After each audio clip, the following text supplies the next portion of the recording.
हम शिव जी के शिव जी हमारे हैं, हम शिव जी के शिव जी हमारे हैं, हम शिव जी के शिव जी हमारे हैं, हम शिव जी के शिव जी हमारे हैं। शंकर बाबा बोले सही है, मैं कामदेव को जीवित करूंगा। प्रसन्न हो गई रति। रुकिए, साड़ी ना छेड़े एक आम नानकड़ी गांठ मारेली गठरी काढ़ी बेनो आम राखे ने छेड़ो ने काढ़ी। रुकिए, काढ़ीने देखाड्યું, एमां राख हती। ये मेरे पति की राख है, जिसको आपने जलाकर भस्म कर दिया था, उसी की राख है।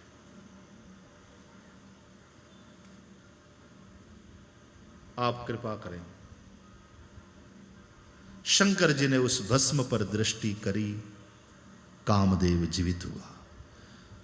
जैसा ब्रह्मा जी के मन से प्रकट हुआ था वो मनोज जितना सुंदर था उतना ही सुंदर, सर्वांग सुंदर, सबके मन को मोहित करने वाला वह मनोज, वह कामदेव फिर से जीवित हो गया। रति और कामदेव ने प्रसन्न होकर, रति को मिल गया उसका पति। काम के बिना रति नहीं, और बिना काम के रति दुखी। प्रसन्न हुए और दोनों ने देवाधिदेव महादेव की स्तुति करी। सब प्रसन्न हुए। विवाह की विधि में इस दिव्य लीला में रात को परम सुंदर सजे हुए वासगृह में शयन किया है, और फिर प्रातःकाल भगवान शिव का जनवासे में आगमन हुआ। सब एक एक कथाओं के अद्भुत अद्भुत अर्थ है, दिव्य दिव्य भाव है। और फिर भगवान शिव वहाँ बहुत समय तक रहने के बाद अपने कैलाश जाने के लिए, घर जाने के लिए विदा मांगते हैं। बहुत समय रोका है हिमाचल ने, लेकिन फिर अब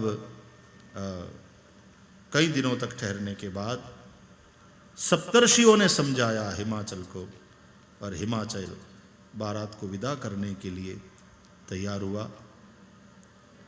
मैनावती शिव जी को अपनी कन्या सौंपती है।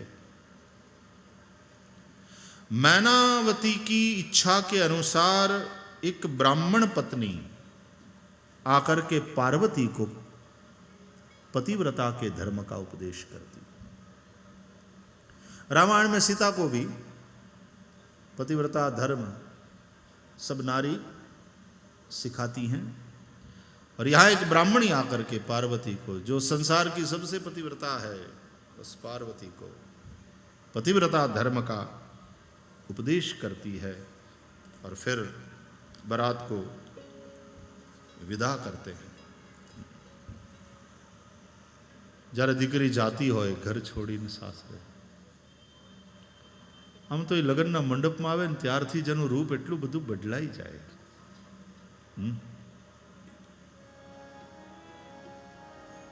છબતો નહીં જે ધરણી ઉપર, પગ ત્યાંથી જી ગયો। હરણીની જેમ દોડાદોડી કરતી હોય, કૂદતી કૂદતી કૂદતી। કેવી દીકરી કૂદતી હોય, ઉછળતી હોય, હરણીની જેમ। જેનો પગ ધરતી ઉપર છબતો નહોતો, એ દુલ્હનના વેશમાં હોય ને પછી લગ્નના માંડવામાં સખીઓ અને બહેનો એને લઈ આવતી હોય। જે ઓરડામાં તૈયાર થઈ હોય ત્યાંથી બહાર નીકળે લગ્ન મંડપમાં જવા માટે, અને એ ઓરડાનો દરવાજો આવે, ઉંબરો આવે, ઊભી રહી જાય. એને ખબર છે કે આ ઉંબરાની 12 પગ મૂકીશ અને મારી દુનિયા બદલાઈ જશે. અચાનક કેવું જબરજસ્ત પરિવર્તન આવતું હોય છે એ દીકરીના જીવનમાં. જેવો અહીંથી 12 પગ મૂકશે એટલે આ ઘર પરાયું થઈ જવાનું, અને જે પરાયા છે એ પોતાના થઈ જવાના. અટકી જાય ત્યાં પગે. છબ તો નહીં જે ધરતી ઉપર, પગ ત્યાંથી જી ગયો. લગ્નના માંડવામાં કન્યા પધરાવો સાવધાન, કન્યા પધરાવો સાવધાન, કન્યા લાવો, કન્યા પધરાવવાનો સમય. બ્રાહ્મણ બૂમાબૂમ કરતા હોય. અને પછી સખીઓ અને બહેનો જાને દુલ્હનના રૂપમાં લઈને આવતી હોય, ત્યાં હળવેકથી જરા ધક્કો મારે. ચાલ બેન, બોલાવે છે.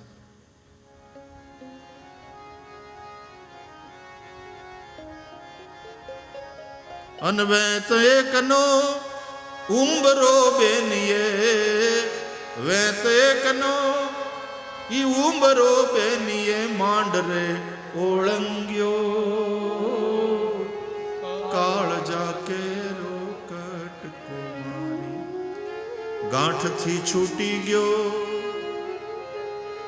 રાહુ બની એ ઘૂંઘાટડો મારા ચાંદને ગળી ગયો. કાળ જાકે રોકટકો.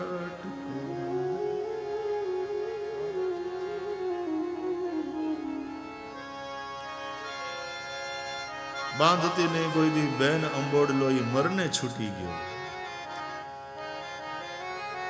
પણ આજે એક મર્યાદામાં બંધાઈને દુલ્હનના રૂપમાં, હવે તો પેલા લાજના રિવાજ ગયા, નહીં તો આમ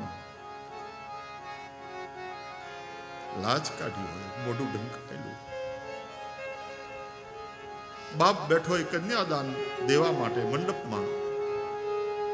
વરરાજાના પગ ધોવાઈ ગયા હોય, સ્વાગત ને બધું થઈ ગયું, મંગલાષ્ટક ભણાતા હોય, કન્યા પધરાવાની વાત. અને જ્યાં સખીઓ અને બહેનો એ દીકરીને દુલ્હનના રૂપમાં લઈ આવે અને જ્યાં વરરાજાની સામે ના આસન ઉપર એને બેસાડે, અને બાપ જ્યાં આટલી એક દ્રષ્ટિ કરે દીકરી સામે, નીચું જોઈ જાય. ઘૂંઘટમાં છુપાયેલું દીકરીનું મોઢું જોઈ પહેલી વાર જોવે બાપ, બહુ ધક્કો લાગે. એને એમ લાગે કે આ ઘૂંઘટ જાણે રાહુ બની અને મારા દીકરીના મુખચંદ્રને ગળી ગયો. રાહુ બની એ ઘૂંઘટડો મારા ચાંદને ગળી ગયો. કાળ જાકે રોકટકો ગાંઠથી છૂટી.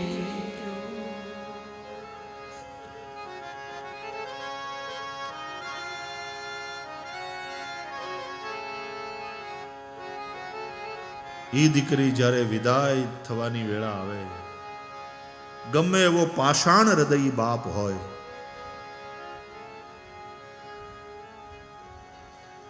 એની લાગણીઓ એના કાબુમાં ન રહે, રડી પડે. જનક જેવો તત્વજ્ઞાની રાજા પોતાની દીકરી સીતાને જ્યારે સાસરે વળાવે છે, રડી પડે. તત્વજ્ઞાની માણસ સંયોગ વિયોગના દ્વંદ્વને મિથ્યા માનનારો પણ જ્યારે દીકરી સીતાને સાસરે વળાવે છે, ધ્રુસકે ધ્રુસકે રોયો. હિમાચલ નાથ ઉમા સમ મમ પ્રાણ સમ ગ્રહ કિંકરી કરેહુ क्षमेउ सकल अपराध अब होई प्रसन्न बरुदेह. महेश, ये पुत्री मेरे प्राण समान है, आपको सौंप रहा हूं. गृह किंकरी करे, અમે એને સંસ્કાર તો આપ્યા છે, પણ કદાચ એનાથી કંઈ અપરાધ થાય તો છમેવું સકલ અપરાધ, એના અપરાધને ક્ષમા કરજો.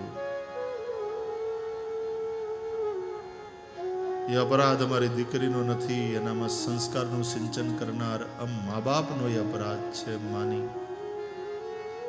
દીકરીને ક્ષમા કરી દેજો, રાજી રહેજો.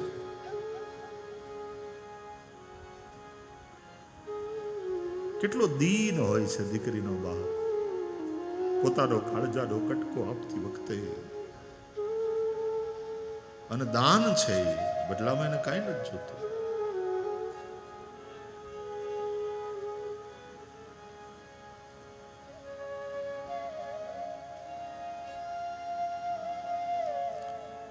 शंकर जी ने अनेक प्रकार से श्वसुर जी को शांत किया, आश्वस्त किया, और फिर बारात विदा हुई. हिमाचल सुना हुआ.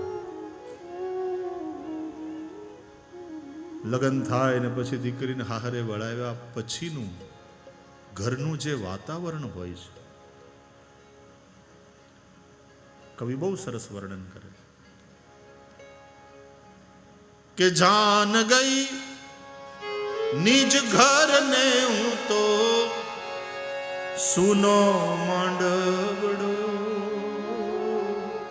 કાળજા કેરો કટકો મારો ગાંઠથી છૂટી ગયો. હું તો સુના માંડવડા જેવો.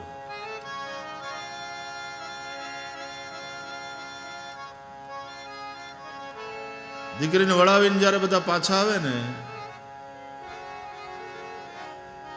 ગામડામાં તો ઝાંપા સુધી ઠેઠ જાતા વળાવવા, ત્યાંથી પછી વિદાય થાય અને વળી પાછા બધા ઘેર પાછા ફરે, અને ફળિયામાં માંડવો હોય એને જુએ બાપ.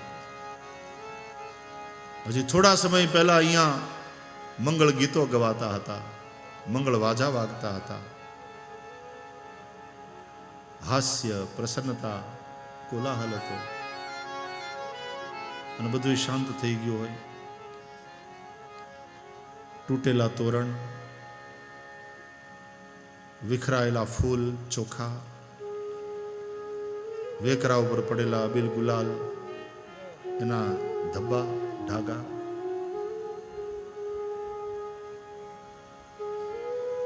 વેદિકાની અંદર બુજાઈ ગયેલો અગ્નિ,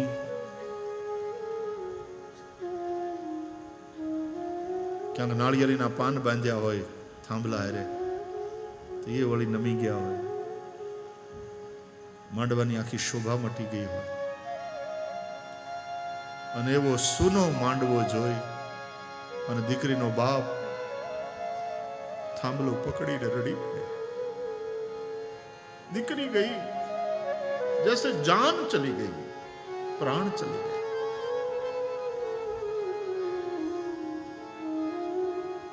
એટલે બે જણા એને પકડીને અને પછી ખુરશી ઉપર, સોફા ઉપર બેહાડે, અને સૌથી પહેલું વહેલું કામ ગામડામાં પછી કરતા માંડવો છોડી નાખવાનો. કારણ કે માંડવો એ બાપ જોઈ ન શકે. જલ્દી માંડવો છોડો. અને ગામડામાં તો લગ્નની અંદર વાસણની જરૂર હોય તો બીજા બધાના માગીને લાવ્યા હોય, ગાડલા ગોદડા એ બધું માગીને લાવ્યા હોય, અને કામ પૂરું થાય પાછા સૌનો સામાન મોકલી દે કે આ બુંગણ ફલાણા ભાઈ ત્યાંથી લાવ્યા હતા, આ શેતરંજી આમને ત્યાંથી લાવ્યા હતા, આ ગાલીચો આમને ત્યાંથી લાવ્યા, ભાઈ એને પહોંચાડો. વાસણોની ગણતરી થાય. પ્રસંગ પતી ગયો ને, વાસણ બધા ઉટકાઈ ગયા હોય, ધોવાઈ ગયા. લા મોટા ટોપ બે મહાજનમાંથી લાવ્યા હતા, મહાજનને પાછા પહોંચાડો. અને આ બધી ગણી લ્યો થાળીઓ, એટલે થાળીઓ ગણે, આટલી થાળીઓ થઈ, આટલા વાટકા, આટલા ગ્લાસ. લાવ્યા હોય ત્યારે લિસ્ટ કર્યું કે આટલી થાળીઓ હતી. થાળીઓ બરાબર છે ભાઈ, તો કે આ થાળીઓ ગણતરીમાં બરાબર બેહી ગઈ. પણ 20 વાટકા ઘટે 5 ગ્લાસ ઘટે છે, 2 કમંડળ ઘટે. એટલે પછી બાપ એમ કે એ બધું ઘટતું હશે તો પાછું આવી જશે, એ કાંઈ નથી ઘટતું, ઘટે છે મારી દીકરી. અને એ ગઈ.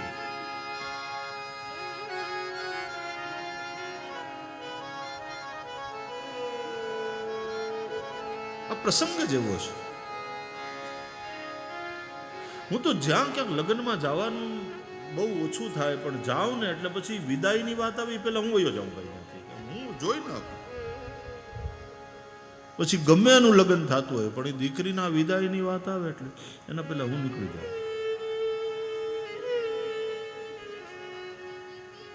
ક્યા દ્રશ્ય હોતા હૈ.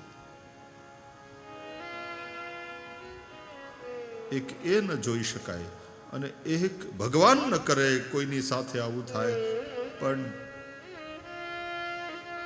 કોઈક યુવાન દીકરી વિધવા બની હોય કોઈક કારણે, ये न जुड़ाए. बहुत कठिन हो जाता है उसको देखना.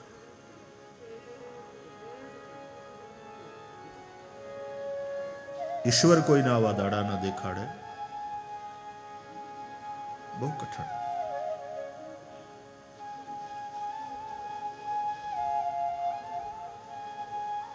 અને દીકરી કેટલું જબરજસ્ત પરિવર્તન અને એક જ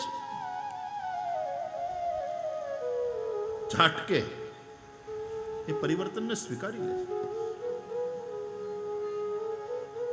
નામની આગળથી બાપાના નામ ઉપર ચોકડી, પતિનું નામ લાગી જાય, અટક બદલાઈ જાય, સરનેમ ચેન્જ હો જાતી, ગોત્ર બદલાઈ જાય, સૂતક લાગવાના નિયમો બદલાઈ જાય.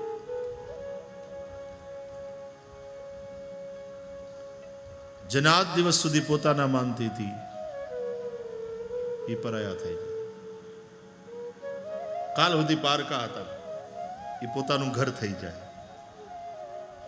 અને પછી દીકરી સાસરેથી પિયરમાં આવે ને, અને જરૂર પડે ને તો એના પપ્પાની પાસેથી માગે, કદાચ જરૂર પડે પૈસાની, તો પપ્પા 1000 રૂપિયા ઉછીના આપશો. Oh my God! જે છોકરી હકપૂર્વક માંગતી હતી બાપની આગળ, પપ્પા મારે ડ્રેસ લેવો છે, મને 3000 રૂપિયા આપો. એ દીકરી જ્યારે પાછી આવે સાસરેથી, પપ્પા 1000 રૂપિયા ઉછીના આપશો, પછી આપી દઈશ. બાપને કેવું લાગે? અરે મારા દીકરા, બધું તારું જ, લઈ જા બેટા. નહીં પપ્પા, હું પાછા આપી દઈશ. બાકી તો તમે વ્યવહાર કરો એ બરાબર છે, પણ હું ઉછીના લઉં તે મારે પાછા આપવા જોઈએ. બોલો, બાપની પાસેથી ઉછીના માગે ને પાછા બાપને પાછા આપવાની વાત કરે. अरे लाली, तू इतनी बड़ी कब से हो गई बेटा? इतना व्यवहार तू जानने लगी, समझने लग गई. मारा जब्बाना खिस्साમાંથી રૂપિયાની નોટ કાઢી લેતી હકપૂર્વક, અને હવે ઉછીના માગે છે બેટા.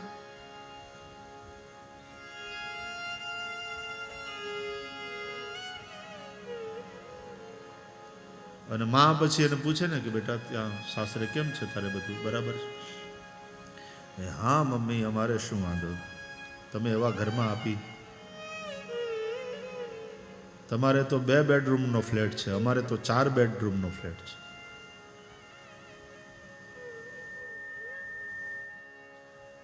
તમારે ઘેર ખાલી એક નાની મોટર કાર છે, અમારે ઘેર તો 3 મોટર ગાડી છે. 2 દી હાહરે રોકાઈને આવે ત્યાં તો તમારું ને અમારું થઈ જાય. બાપની હારે વાત કરવા. આ પરિવર્તનને સ્ત્રી કેટલું ઝડપથી સ્વીકારી લે છે, कमाल. और इसलिए अंतिम बात कहकर के हम कथा को विराम देंगे. इसलिए ये जो विवाह है,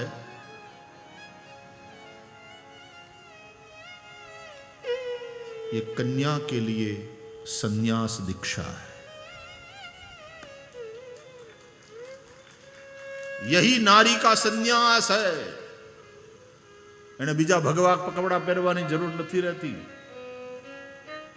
હકીકતમાં એ લગ્ન કરે છે ત્યારે એની સંન્યાસ દીક્ષા થાય. સંન્યાસ એટલે સમ્યક ન્યાસ, ન્યાસ એટલે ત્યાગ.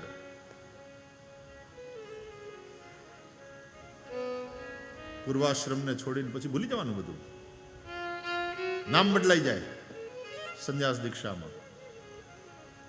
સાધુ ફલાણા દાસ કે સ્વામી ફલાણા દાસ. બાપાનું નામ લાગે, હવે ગુરુનું નામ લાગે. ગોત્ર બદલાય, સાધુ થઈ ગયા પછી ઓલાનું હુતક બુતક કાંઈ ના લાગે. પૂર્વાશ્રમનું બધું પૂરું.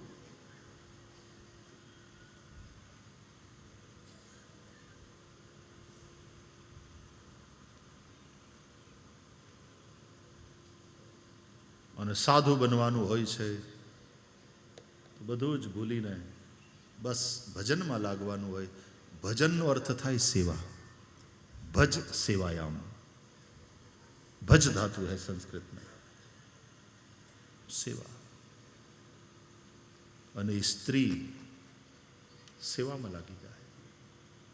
બાપને ઘેર હોય તો 9:30 મમ્મી કે બેટા 9:30 થયા દીકરા, ક્યારે ઉઠવું તને? અને હાહરે જઈને ઓલી હવારના 5 વાગે તો એની ઊંઘ ઉડી જાય.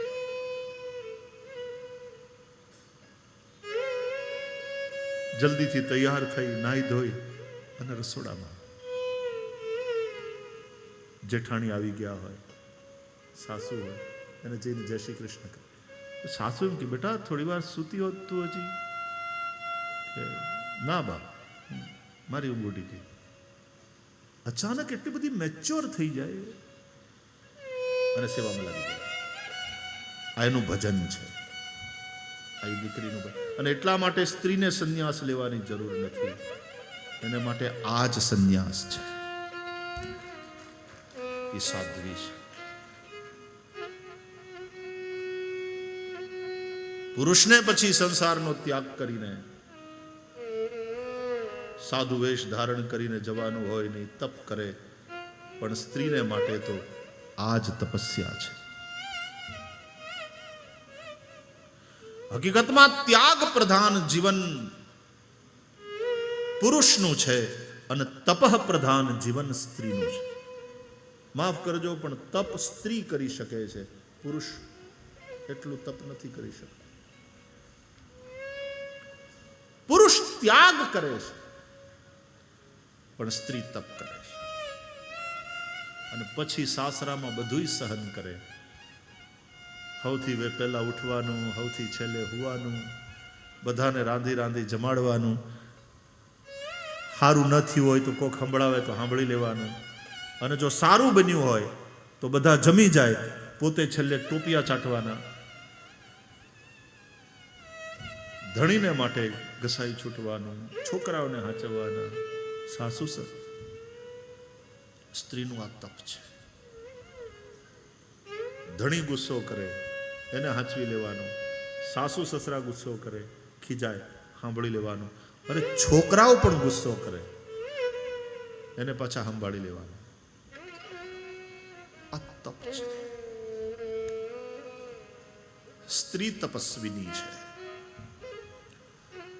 અને જો આ રીતે સ્ત્રી રહે તો એના તપથી ભગવાન નારાયણ એટલા પ્રસન્ન થાય છે, એને ક્યાંય ગૃહસ્થાશ્રમને છોડીને બહાર ભાગવાની જરૂર નથી, ક્યાંય જવાની જરૂર. સ્વયં ભગવાન એને ત્યાં દીકરો બનીને આવવાની ઈચ્છા કરે, એવું એનું જીવન. એ તપસ્વીની નારીને बहुत बड़ी बात है ये. पार्वती जी શિવજીની સાથે પધાર્યા કૈલાસ ઉપર. અને સર્વ દેવતાઓએ શિવ પાર્વતીના આરતી ઉતારી પૂજન કર્યું, વારંવાર સ્તુતિ કરી.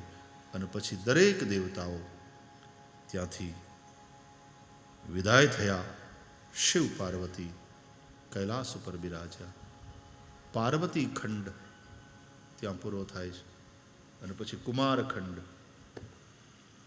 રુદ્ર સંહિતાનો શરૂ થાય છે. અને એમાં કુમાર એટલે કે સ્કંદ કાર્તિકેય, એના જન્મની કથા છે. થોડી ચર્ચા કરીશું વળી પાછા આવનારા દિવસોમાં. કાલે પ્રાતઃકાલ બધી કથાઓને તો જોવાની શક્યતા નથી, પણ અમુક કથાઓને આપણે સંક્ષેપમાં જોઈશું. आइए आरती से पहले कुछ मिनट शिव नाम संकीर्तन जो ओम नमः शिवाय, ओम नमः शिवाय, ओम नमः शिवाय, ओम नमः शिवाय। सुबह सुबह ले शिव का नाम कर ले बंदे ये शुभ काम। सुबह सुबह ले शिव का नाम कर ले बंदे ये शुभ काम। सुबह सुबह ले शिव का नाम कर ले बंदे ये शुभ काम। सुबह सुबह ले शिव का नाम कर ले बंदे ये शुभ काम। ओम नमः शिवाय, ओम नमः शिवाय, ओम नमः शिवाय, ओम नमः शिवाय।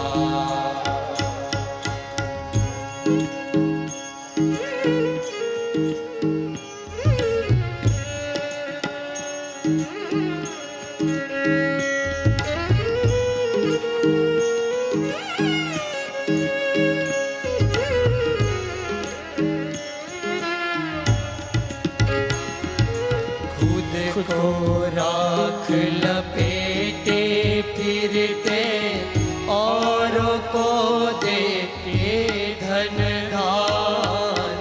खुद को राख लपेटे फिरते औरों को देते धन दान।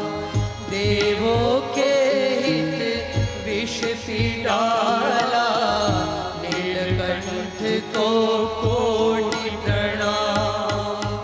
देवों के हित विष पी डाला, नीलकंठ को कोटि प्रणाम। नीलकंठ को कोटि प्रणाम। सुबह सुबह ले शिव का नाम बनते देश का। सुबह सुबह ले शिव का नाम कर ले बंदे ये शुभ काम। ओम नमः शिवाय, ओम नमः शिवाय, ओम नमः शिवाय, ओम नमः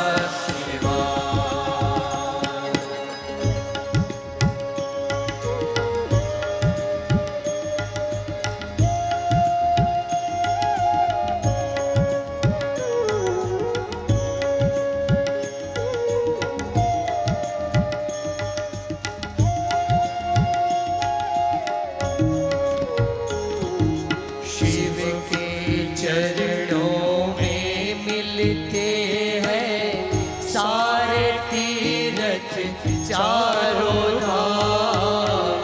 शिव के चरणों में मिलते हैं सारे तीरथ चारों धाम। करनी का सुख तेरे हाथों, शिव के हाथों में परिणाम।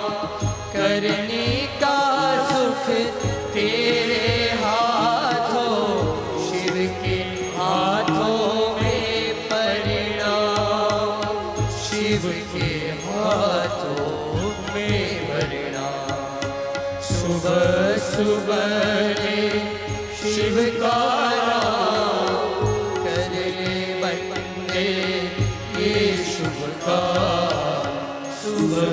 सुबले शिव का नाम करने बनते हे शुभ काम। ओम नमः शिवाय, ओम नमः शिवाय, ओम नमः शिवाय, ओम नमः शिवाय, ओम नमः शिवाय, ओम नमः शिवाय, ओम नमः शिवाय, ओम नमः शिवाय, ओम नमः शिवाय,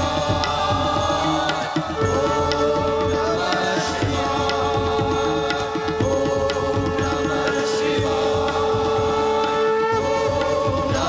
शिवाय, ओम नमः शिवाय, ओम नमः शिवाय।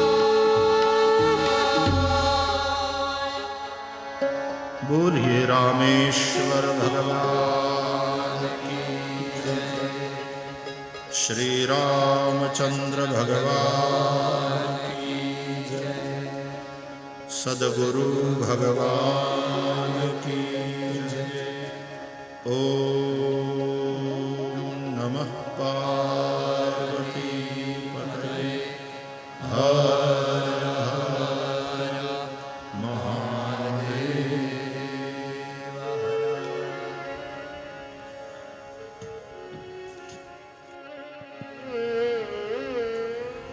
बोलिए रामेश्वर महादेव की जय।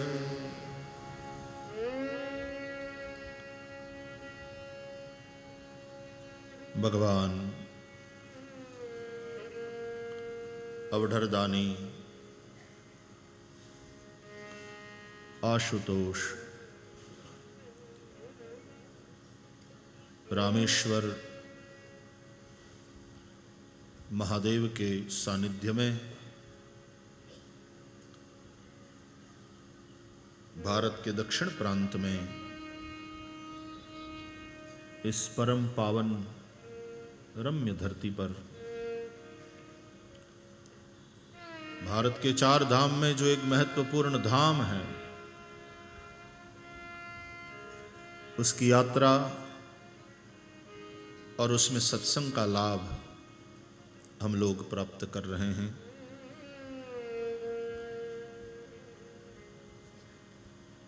विरक्त महापुरुषों की उपस्थिति है और बड़े ही आनंद पूर्वक हमारी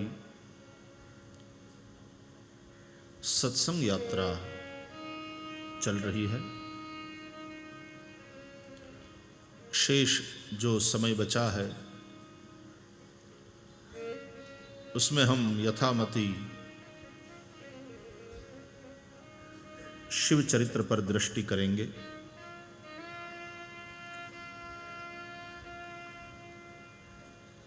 भगवान शिव का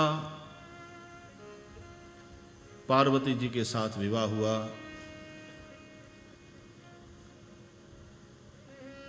शिव और शक्ति ये दोनों तो अभिन्न हैं।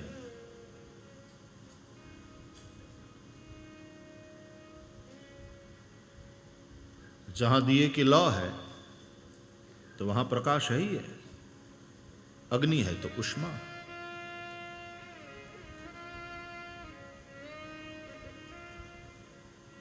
ये सृष्टि के कल्याण के लिए ही अपने को विभक्त करते हैं, 2 रूपों में प्रकट करते हैं।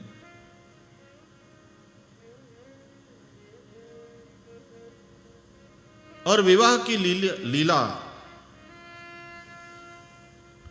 इसलिए करते हैं कि त्रिभुवन गुरु भगवान शिव और पराम्बा भगवती संसार को कुछ सिखाना चाहते हैं, जीवों पर अनुग्रह करना चाहते हैं। भगवान शंकर का सब पर अनुग्रह है।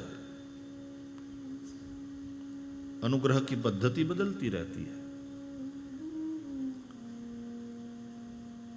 किसी को तार कर, किसी को मार कर, लेकिन वे करते हैं अनुग्रह ही।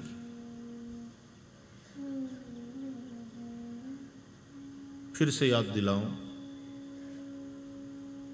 जहां सृष्टि खंड में भगवान शिव जी के 5 मुख्य कार्य बताए गए हैं,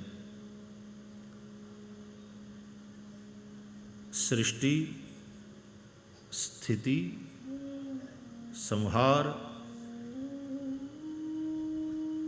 तिरोभाव और अनुग्रह। तो ये अनुग्रह वाला जो कार्य है भगवान शिव स्वयं करते हैं। और शिव पुराण के अनुसार अनुग्रह शिव ही कर सकते। अनुग्रह का मतलब है कृपा। भागवत में भी 6ठे स्कंद को पुष्टि लीला कहते हैं। पोषणम तद अनुग्रह। पुष्टि क्या है? उस परमात्मा का अनुग्रह, यही पुष्टि।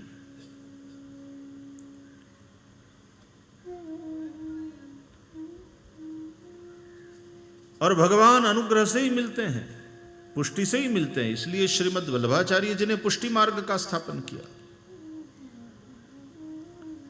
इसका मतलब है कृपा मार्ग। नायम आत्मा प्रवचने न लभ्यो न मेधया न बहुना श्रुतेन। बहुत वेदादि पढ़ लेने से आत्मज्ञान नहीं होता। बहुत बुद्धिमान हो गए तो आत्म तत्व को जान लिया, ऐसा नहीं है। दक्ष बड़ा बुद्धिमान है, नहीं जान पाया शिव तत्व को।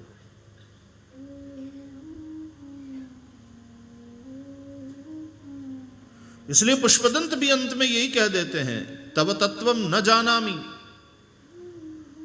कीदृशोसि महेश्वर यादृशोसि महादेव तादृशाय नमो नमः।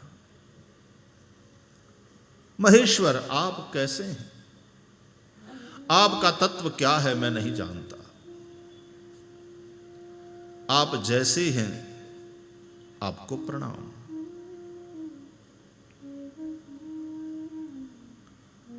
बुद्धि से नहीं जाना जा सकता।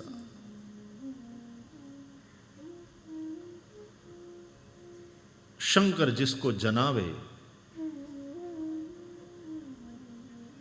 उसी को शिव तत्व का अनुभव हो सकता। बुद्धि ज्यादा से ज्यादा शिव की अनुभूति के लिए तपस्या कर सकती है, अपने आप को शिव के प्रति समर्पित करके, जो सती ने की, पार्वती ने किया।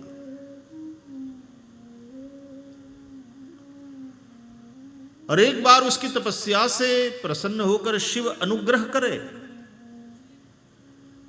तो शिव मिल गए, मतलब शिव तत्व की अनुभूति हो गई।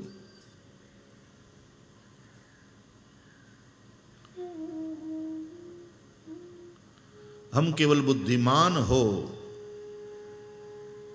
यह पर्याप्त नहीं है। केवल बुद्धिमान होना तो कभी कभी अड़चन पैदा करता है। हमारी बुद्धि, हमारी मति श्रद्धा का रूप बन जाए। भवानी शंकर वंदे श्रद्धा विश्वास रूपिणौ।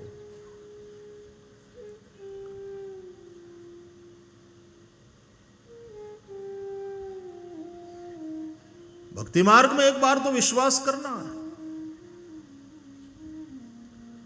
उसके भरोसे अपनी जीवन नैया को छोड़ना। और याद रहे, ये काम साहसी लोग ही कर सकते। ये भरोसा करना, उसके हवाले जीवन की नैया को छोड़ देना, ये साहस है।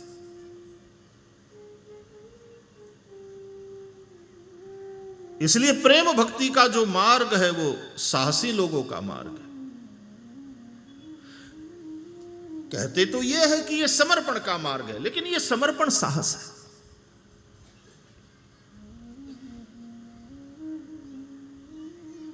ये वीरों का काम है। हरिनो मार्ग छे शूरानो, एमा नहीं कायर नु काम जोने, प्रथम पहला मस्तक मूकी, वळती लेबू नाम जोने। सुत वित दारा शीश समर्पे, ते पामे रस पीवा जोने, सिंधु मध्य मोती लेवा माही पड़या, मरजीवा जोने।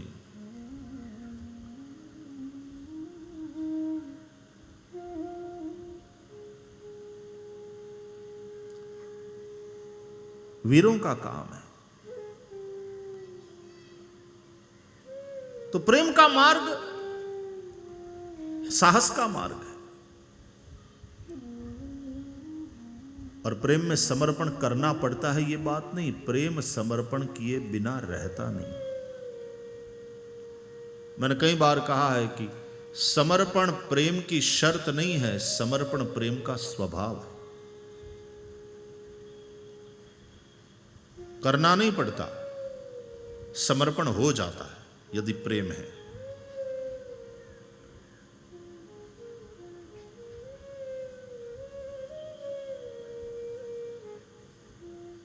साहस है।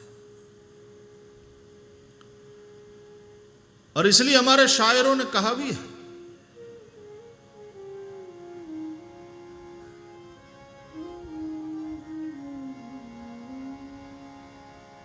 ये इश्क नहीं आसान, बस इतना समझ लीजिए, ये इश्क नहीं आसान। प्रेम का ये मार्ग सरल नहीं है, कठिन मार्ग। लोग कहते हैं कि ज्ञान मार्ग कठिन है, वो तो तलवार की धार पर चलने जैसा है। सही है, लेकिन प्रेम का मार्ग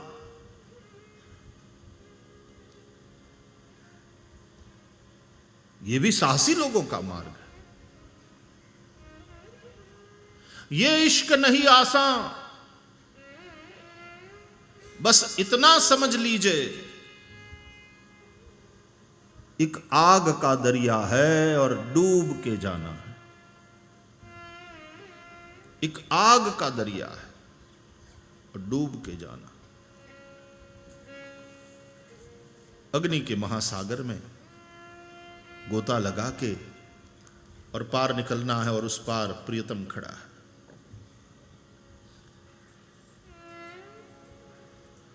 इसलिए प्रेमी जलता रहता है, और यह जलना हरि के वियोग में। गोपियां वियोग के ताप में जलती रही,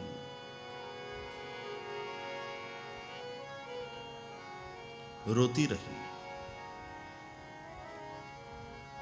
ऐसी समर्पित हो गई कि अब अपने आप को वहां से वापस लेना चाहे, पीछे हटना चाहे, कोई उपाय नहीं। शी इज हेल्पलेस, लेकिन नॉट कृष्णलेस। हर हाल में कृष्ण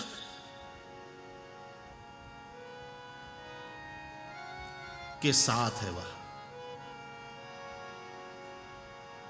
इसलिए प्रेमी भले ही लड़ ले, झगड़ा कर ले,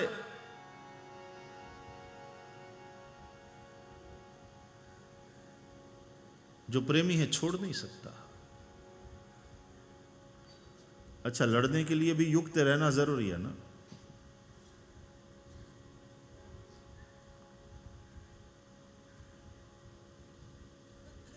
रिजो तो श्री राम सो, खीजो तो श्री राम सो।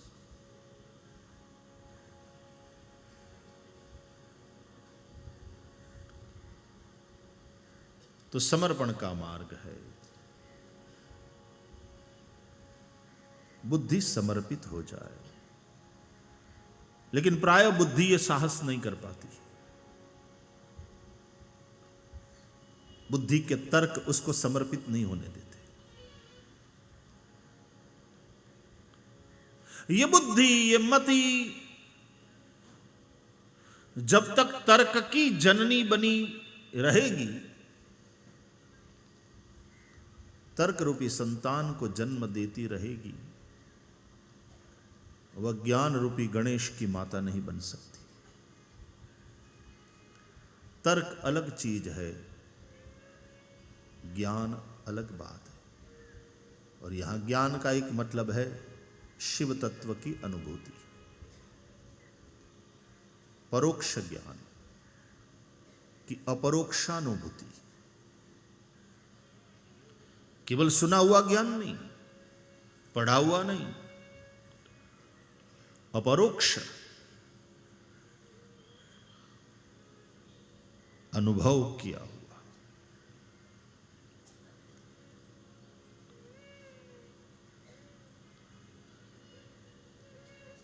तर्क कुतर्क एक ऐसी नदी है जो संकरी है और उसमें बाढ़ आई हुई है।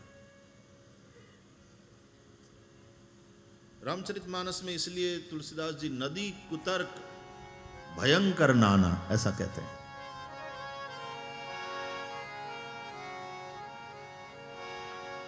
कुतर्क ये नदी, और कैसी संकरी नदी। पहाड़ों में नदी संकरी होती है और उसमें बाढ़ और फिर ढलान ज्यादा, तो सोचो कि कितना भयंकर वेग, प्रचंड वेग होता। और ऐसी नदी को तैर कर कोई पार करने की बेवकूफी करे, बह जाएगा, मर जाएगा।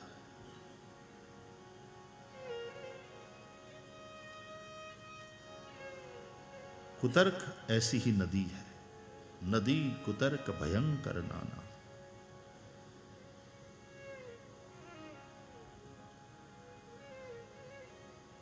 तो मति दो को जन्म दे सकती है, या तर्क को।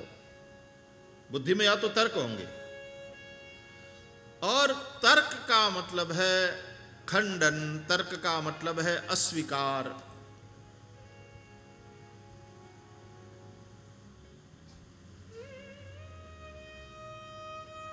एक बात और याद कर लो, ये दार्शनिक बात है लेकिन बड़ी महत्वपूर्ण बात है, फिलोसॉफिकल बात। तर्क दूसरे को परास्त कर सकता है, लेकिन तर्क स्वयं कभी जीत नहीं सकता। दोनों में अंतर है।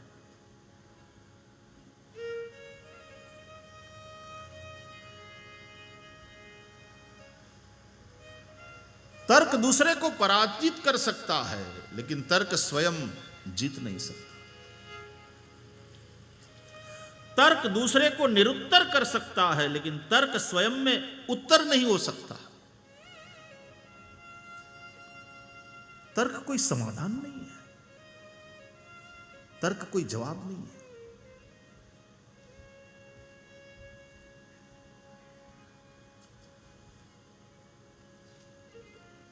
दो जनों में दलील हो रही है, डिबेट हो रही है। एक ने अपने तर्क को प्रस्तुत किया तो सामने वाले ने अपने तर्क से इसके तर्क को काट दिया, निरस्त कर दिया। सामने वाले ने दूसरा तर्क रखा, इसने फिर अपने तर्क से उसके तर्क को काट दिया। यह युद्ध है। और जिसके तर्क ज्यादा मजबूत है, वो सामने वाले के तर्क, और याद रहे तर्क को तर्क से ही काटा जा सकता है। अब ये मजबूरी है। तर्क को तर्क से, लोढ़ा ने लोढ़ू का पे। लेकिन एक स्थिति ऐसी आती है कि सामने वाले, अब कोई तर्क, सामने वाले के पास अब कोई तर्क नहीं बचा दलील करने के लिए, बहस करने के लिए। तो सामने वाला मौन हो गया, निरुत्तर हो गया। वो निरुत्तर हो गया, लेकिन उसको उत्तर नहीं मिला। इस बात को समझो, ये बड़ी सूक्ष्म लेकिन महत्वपूर्ण बात है।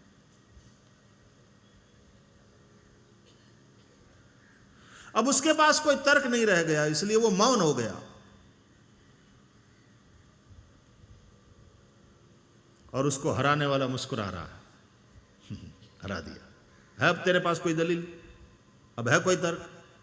बोले ना। दैट डज नॉट मीन कि उसको समाधान मिल गया, उसको जवाब मिल गया।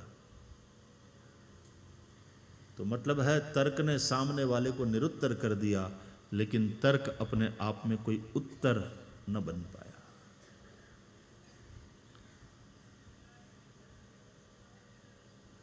समाधान श्रद्धा ही दे सकती है, तर्क नहीं।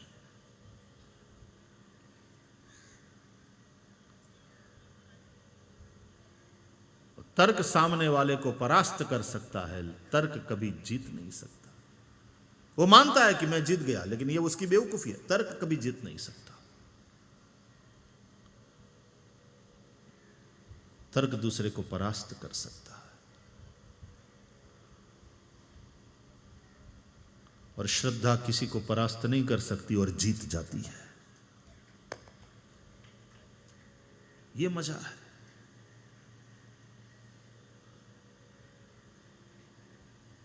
तो हमारी बुद्धि जब तक तर्क को जन्म दे रही है, तर्कों को पैदा कर रही है, तब तक वो बुद्धि शिव की नहीं हो सकती। सती ने तर्क किया राम को देखकर, अब इसको मैं भगवान परब्रह्म कैसे मानूं? और मेरे पति शंकर ने इनको वंदन किया, सच्चिदानंद तुम्हारी जय हो। न सत है, न चिद है, न आनंद है।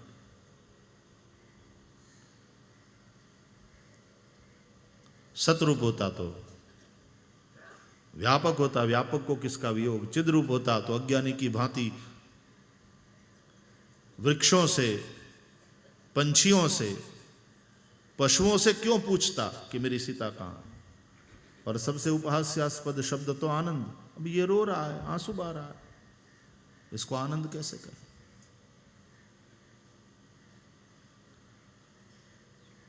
तर्क अपने आप को है शिव की अर्धांगिनी, लेकिन पूर्ण रूपेण समर्पित नहीं कर पाई। उसको शिव में विश्वास नहीं है, जो स्वयं विश्वास का घनीभूत रूप है। शिव तो स्वयं घनीभूत है, विश्वास का रूप है। वो सब में विश्वास कर लेते, इसलिए तो बोले। इसलिए बोले बाबा के पास जो जाता है, जो मांगता है, तुरंत आशुतोष है ना, तुरंत कृपा करने, तुरंत कृपा करके और मांगा, दे दिया। मांगा जिन्हें जो चाहा, वरदान दे दिया। मांगने वाला कौन है ये नहीं देखते, उसकी योग्यता पात्रता है कि नहीं ये विचार नहीं करते।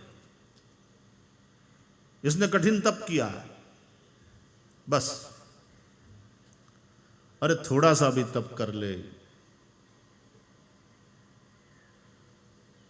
एक फूल, एक बिलपत्र और एक लोटा जल की धार,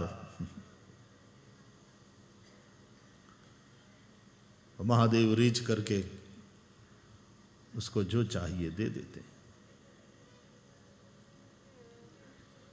भक्तों को कभी शिव तूने निराश ना किया, मांगा जिन्हें जो चाहा, वरदान दे दिया। भक्तों को कभी शिव तूने निराश ना किया, मांगा जिन्हें जो चाहा, वरदान दे दिया।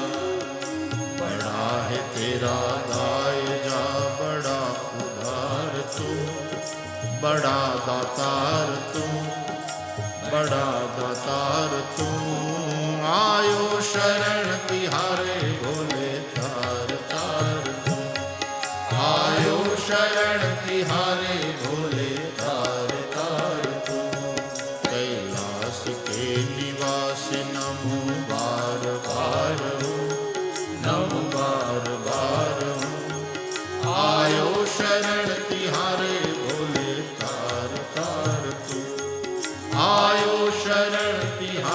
शंभु तार तार तुम भोले, तार तार तुम भोले, तार तार तुम शंभु तार तार तुम।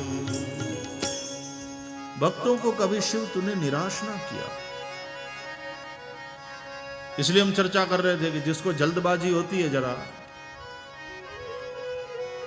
शिव को बजने लगता है, थोड़े में रीझ जाते हैं और उसकी पात्रता का कोई विचार नहीं करते। मांगा जिसने जो मांगा, जो चाहा वरदान दे दिया। मांगा जिसने जो चाहा वर, शुद्ध हिंदी तो ये है। આપણે દાદભાઈએ લખ્યું ને એટલે હવે તો मांगा जिसने जो चाहा वरदान दे दिया। तो जिसने जो चाहा उन्हें वो वरदान दे दिया।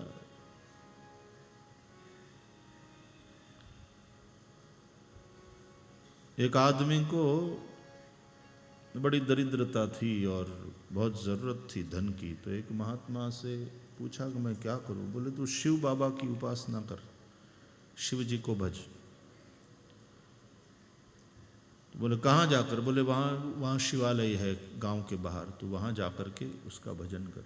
तो वो गया गांव के बाहर शिवालय में, तो शिवालय को देखकर बोले यहाँ तो कुछ नहीं है, और जिसका भजन करने की ये महात्मा बात कर रहे हैं वो खुद नंग धड़ंग है,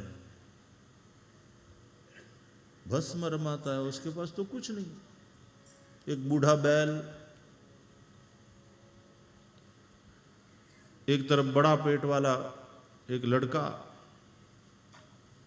इस और गदाधारी हनुमान, उनकी गृहिणी। तो जिसके खुद के पास कुछ नहीं है वो क्या देगा?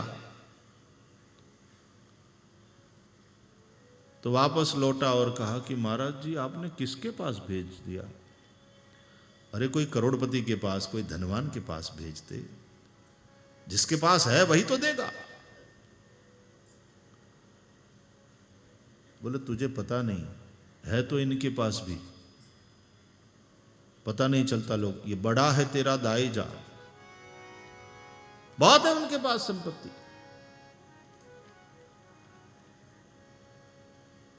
बोले दिखती नहीं, क्योंकि बोले वो अपने लिए यूज ही नहीं करता।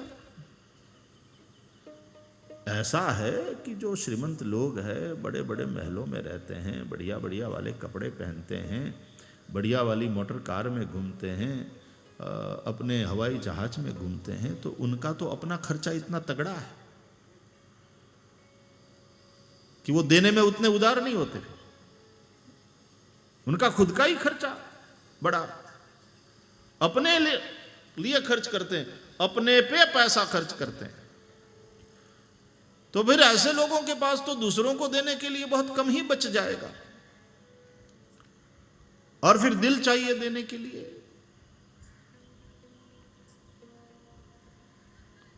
कल चर्चा कर रहे थे ना, तदर्थम दक्षिणे करे। 12,500 सैनिक तो जब आप दाहिने हाथ से किसी को दान देने के लिए तैयार होते हो तो उस वक्त रोकते हैं आपको। लाख रुपयाનો विचार કર્યો પછી એમ થાય 50,000 में हाले, लाख दई देવાની જરૂર नहीं। અને પછી 50,000 નું નક્કી કરીને કાર્યક્રમમાં આવે કે બધા 11,000 ને 15,000 ને એમ લખાવતા હોય, તો આને એમ થાય કે આપણે શું કામ ઠેકડો મારવાની જરૂર? 25,000 લખાવી દઈએ તો હાલશે, પણ 25 સુધી કોઈ પહોંચ્યું ન હોય એટલે કલાક એક પછી એને એમ થાય 11 લખી લ્યો આપણા। બોલો, લાખ રૂપિયાનો વિચાર કરીને આવ્યો હતો, એ 11 લાખ લખી લ્યો, એમ 11,000 લખી લ્યો એમ કે તદર્થમ દક્ષિણે કરે।